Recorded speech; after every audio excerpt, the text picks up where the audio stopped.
Morena rā e te iwi Atamari, and thank you for joining us on this live broadcast, a special live broadcast from Te Whanganui Ātara of Matariki, the Māori New Year. Matariki is a time for looking back at the previous year, lamenting those who have departed this realm and looking towards the new year. This is also a time to gather together during the long, cold time of our maramataka with our whānau, hapu and iwi, to kōrero, waiata, entertain, learn, share kai that we have harvested, and also to plan for a new time. This morning, our karakia will be led by Rongo Whakaata Iwi, Te Papa's current iwi in residence, and Te Atiawa, Taranaki Whānui, Ngāti Toa, Rangatira, Mana Whenua Iwi of this rohe here in the capital city of Te Whanganui Ātara. The karakia is an opportunity for Aotearoa to join together, to reflect on those who have comfort one another, or to gather together, to grieve, lament, and remember those who have left us. Our karakia this morning will begin in Te Taiao, our natural world, where we will acknowledge the stars of Matariki. Waiti, Waitā, Waipunarangi, Tupuanuku, Tupuarangi, and Ururangi. These stars represent kai from the whenua, kai from above, kai from the fresh water and salt water, and also the winds and rain. Following this, we will cross home to my hometown in Te Tairāwhiti for karakia from the Ringatu faith, which is significant for many, including my iwi of Rongo Whakaata. E te whānau. Let us now gather together with our loved ones for our karakia. Ko tau ha whakatau ko te ria tēnei. Ko tau ha whakatau ko Matariki anō rā e tau ha whakatau. Ko waiti, ko waitā e whakatau. Ko ā-ipurangi, ko hono, tēnei e whakatau nei. Tūturu whakatau.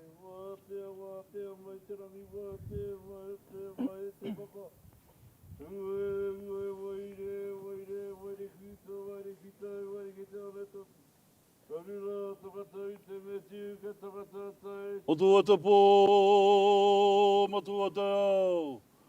Mātou tā pore wakaputai na mai ko kore matua. Matua te pō, ko te pō tuatai, ko te pō tuarua, ko te pō, ko te pō tuarea. Tuarea ki waha ki te whaia, hea te ki te wakaritorito. Hea te uiuia, hea tarawea. Ka rewa puanga, ka rewa Matariki. Ki runga i te pai. Oku aroha kia koe nā kia uru mai tō aroha kia tātou ki runga i a papa tuanuku. Kia uru atu tōku aroha kia koe nā. Nā rangi pīpini, nā rangi aita. Ko koe me tō kukumenga nuku, ko koe me tō kukumenga rangi. Ko koe me tō kukumenga manuhiri, ko koe me tō kukumenga taonga. Ngā taonga e ora ake nei. E ora ake nei ki runga i a papa tuanuku. Tā kiri te ata. Ka roi, ka roi, ka roi. He taonga, he taonga. He taonga takapau. He taonga nāku kimi we, he taonga kimi nāku ki te wakarua roa. Ki te mā uru mā raki, mā tonga. Ki a ora ina tū mato takapau. Tēnā te takapau ka hora te takapau he taonga. Riki ka rewa i te pai, ko ia. He ata ki runga, he ata ki raro, he ata ki te wakatūtū. He ata ki te wakarito, he ata uiuia, he ata rawea, he ata taonga. Ki auru atu tōku aro a ki a koe na ki a uru mai. Tō aro a ki a one na uku koko e me tōku. Me ngā rangi koko e me tōku. Me ngā manu iri koko e me tōku. Tina, huie!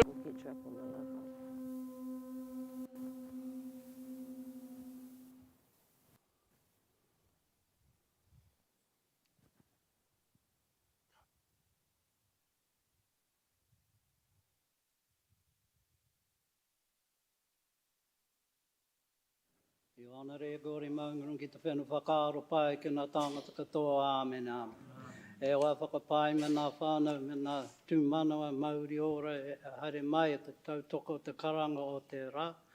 Te karanga o te rā o te rongo whakāta. Kaupapa anoa me nā Matariki. Kaupapa he hoa, ho mai tō hono re tō rika mātou āke āke, ho rika mātou āke kirori ngā tapu āmen.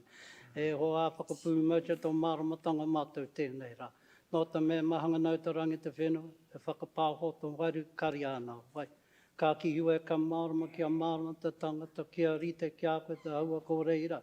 Ka puta tō manaki kia hua, kia tini, kia kapi tō whenua kōrua. Hei rangatira kōrua na me katoa te whenua ki hai ka mau ka tau ako taino mai e nei rā.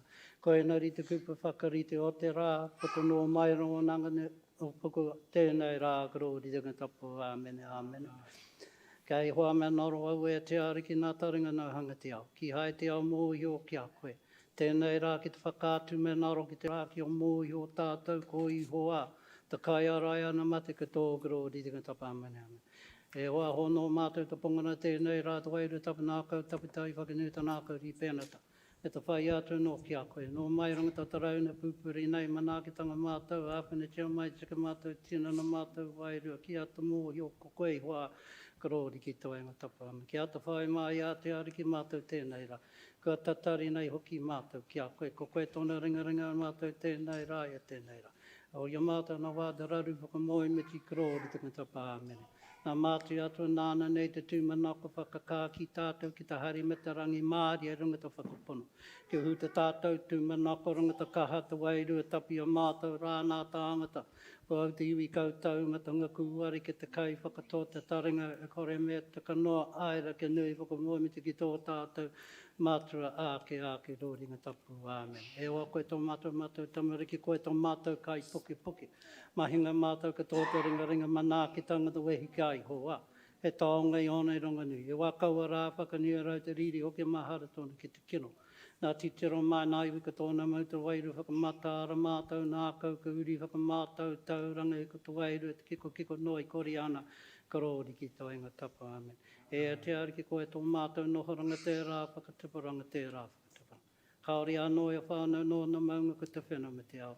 Ko koe te atua tū whakareri a ki tonu atu. E te atua kona mātou rā ki manākaru whakaro. Hoki mai ka pehe a te rōpata mai ka mātou pongana mātou tamariki mātou āta huatanga mātou atua. Whakapū mauta ka mātou te mahi karori tanga rori toenga tapu āmen. Te inoa i a te ariki e tō mātou mātuatarangi kia tapu tu ingo kia tai mai tō uranga tiratanga kia mētia tāu e pai ai ka runga te whenua kia ari te anō ki tō tarangi. Kua whakamoi miti nei hoki mātou kia koe karori toenga tapu ame. E te atua tahuri mai tangi māti ino i kei whakanaro atu koe ue tangi atu nei pōkai kaha nei tangi nei hoki karori ngā tapu ame. E te atu whakatūpere kia mānaku atu tika matu tēnā rā mātou koe whakamoi miti. Karori ki toenga tapu ame. Kia ora te manawa Māori. Of grieving. At Matariki, we remember those we love who have passed away. Shortly, our tohunga will lead karakia, which acknowledge the final 2 stars of the Matariki constellation. Pohutukawa, the star who signifies our loved ones who have passed away. Ā-ipurangi, the star who represents our dreams and aspirations. Now is the time to hold close a photograph of someone who is special to you. Remember them in your heart as the karakia provides an opportunity for communal grieving. Reflect on what...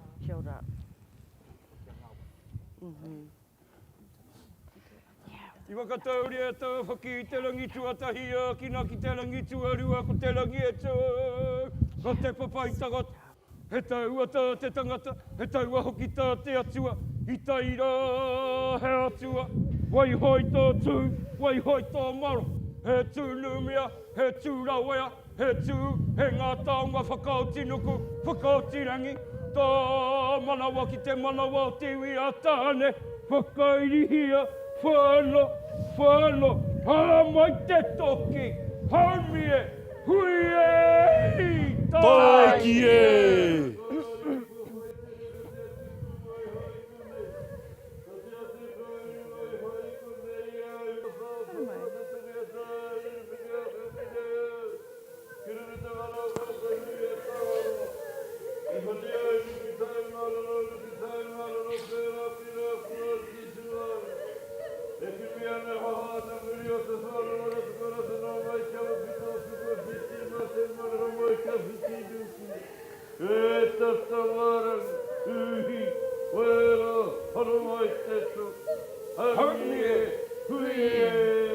Taiki e.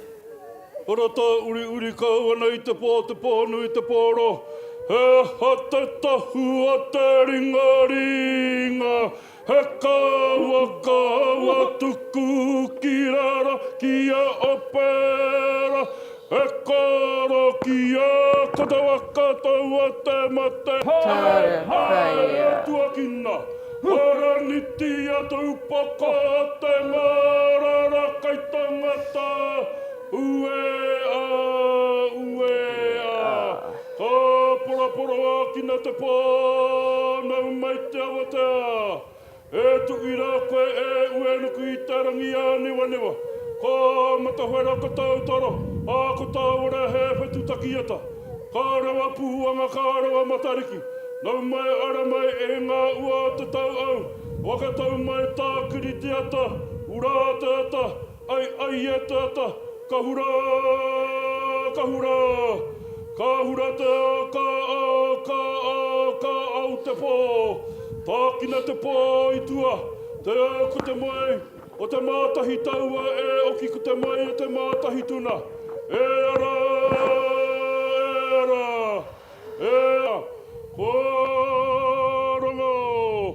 kōranga ki te tangi mai o te korimako. Korimako i te ata tū, katakatū, e runga whakairihi ake ki runga, tūru ahu.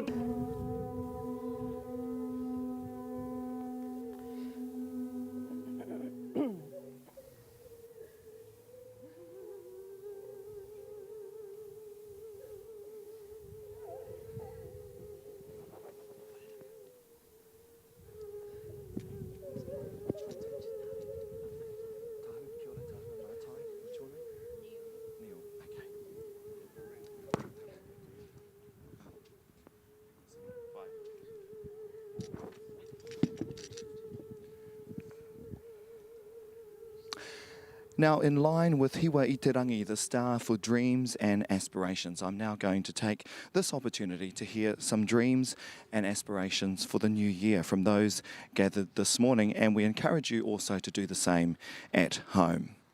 Now, joining me, guests on my left. Let's start with our ones on the left. Kia ora, what's your name? Niwa. Niwa. And? Tahu. Kia ora, Niwa. Korua ko tahu. Thank you for joining us this morning. Niwa, what are some of your... That would be good for the future. Cool. Great answer. Pehea koe, Tahu? Kia ora. I have food allergies, so I want to find a cure for food allergies. A cure for food allergies. You can't eat what particular foods? Dairy and nuts. Dairy and nuts. Okay, right. That's a great aspiration. Hey, ka pai. Anything else? Ko. Pehea koe?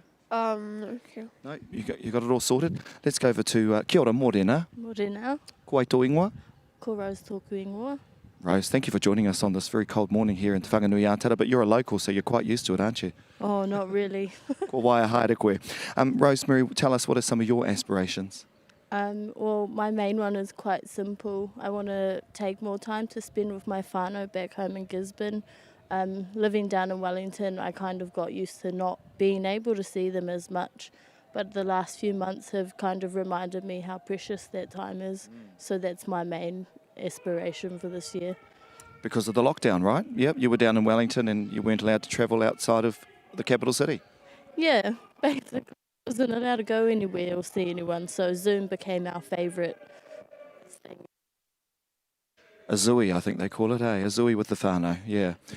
And joining us now also, looks like we've got one of our te papa hosts here, Rangi Moana, tēnā koe. Tēnā koe, kei te pēhea. Kei te makariri ra wātu. Yes, I'm a Gizzy boy, so, I tried to bring the sun with me this. Tell us about some of your dreams and aspirations as we're here to, we're here to reflect on te korona. Pehea ki a koe, tēnei taima, tēnei wā motuhake o te tau. Well, for me, this whole thing is about the unique people. And I said, aha kono here, aha kono kowai. I don't care where you're from, what land and that, but you're here. We've also come over the last year. Also a reflection of life in general, I think, Rangi Moana, ne? Te katoa, te kōrero, ne? Kia ora wātu. I know it's getting a little bit cold out here, so thank you. The left here, and all right, and we thank you also for joining us this morning and encourage you to join with your whānau at this, as I say, very cold time of the year to cook a kai together, those that you wish to remember. Plan for the new year and show aroha to one another. Plenty of amazing events to enjoy at home, virtually this week, and in the building here at Te Papa, if you are our whare, my whare, te hau ki tūranga.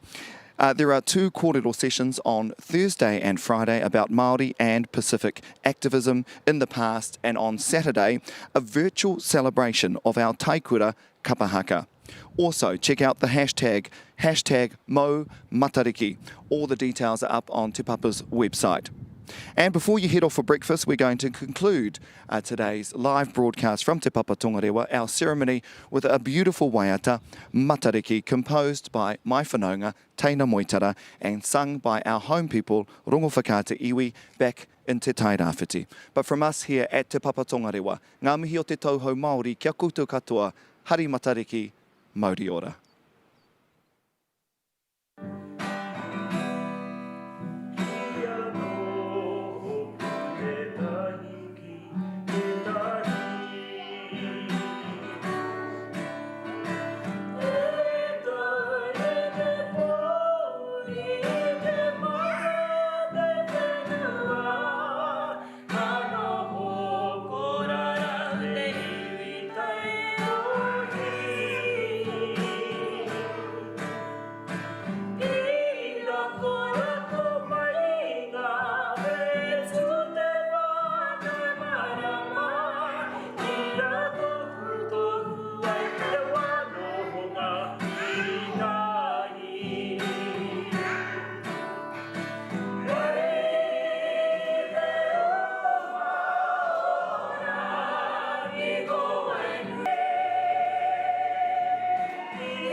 Matariki Mahara,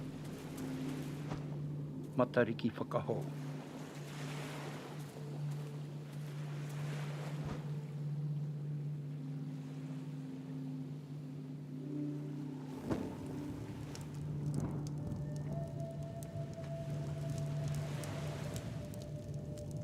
He wā e ā tatau ai. He wā e pipiri ai te whānau i ngā pō anu anu. Ki ngā kōrero, ki ngā kai, ki te aroha.